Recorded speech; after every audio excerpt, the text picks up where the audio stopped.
tentu harapan kita yang namanya edukasi, namanya lembaga pendidikan, ya tentu bagaimana anak-anak didik kita itu bisa menjadi dibina menjadi anak yang cerdas, anak yang berkarakter, dan tentu saja memiliki kualitas tinggi sehingga daya saingnya itu memang tidak diragukan ke depan. Seperti itu.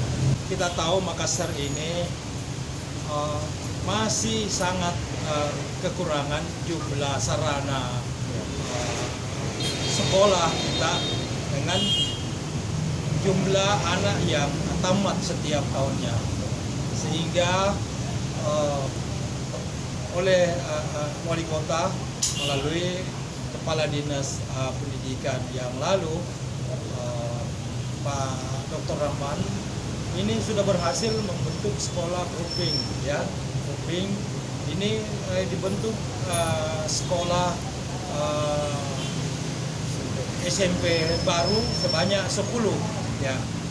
Ini yang bisa memecahkan sedikit masalah kita di Kota Makassar, sehingga anak-anak ini bisa teratasi sebagian kebutuhan terhadap penyiapan sarana kelas yang kita butuhkan, ya.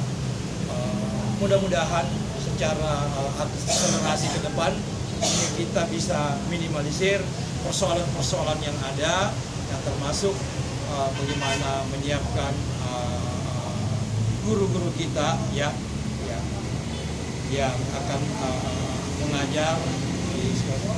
Kemudian